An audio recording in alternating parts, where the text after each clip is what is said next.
नमस्कार.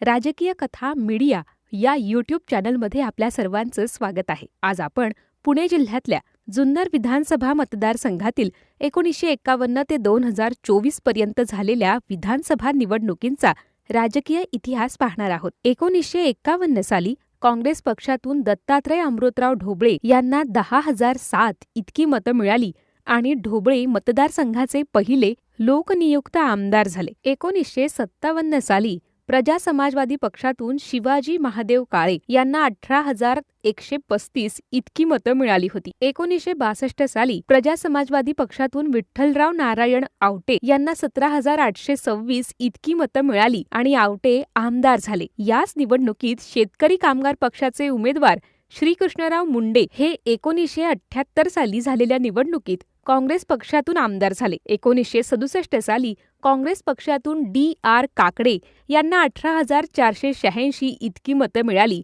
आणि काकडे विजयी झाले. 1972 साली काँग्रेस पक्षातून जुन्नर पंचायत समितीचे पहिले सभापती आणि माळशेज घाट निर्मितीचे प्रणेते श्रीकृष्ण रामजी तांबे उर्फ झांबर शेठ यांना 25,542 इतकी मतं मिळाली आणि तांबे आमदार झाले. दिनांक 26 सप्टेंबर 1973 रोजी झांबर शेठ यांचं दुःखद निधन झालं. ते 46 वर्षांचे होते. झांबर शेठ यांच्या पत्नी श्रीमती लताबाई श्रीकृष्ण तांबे या 1973 साली विधानसभा पोटनिवडणुकीत प्रचंड मताधिक्यानं विजयी झाल्या. 1978 साली काँग्रेस पक्षातून श्रीकृष्ण मुंडे यांना 29,017 इतकी मतं मिळाली आणि ते विजयी झाले. 1980 साली काँग्रेस यू मधून दिलीप ढमढेरे यांना 28,484 मतं मिळाली आणि ते विजयी झाले. पुढे 1985 साली भारतीय समाजवादी काँग्रेस म्हणजेच शरदचंद्र पवार गटाचे उमेदवार वल्लभ दत्तात्रय बेनके यांनी 41,840 मतं मिळवून आमदारकी मिळवली. 1990 साली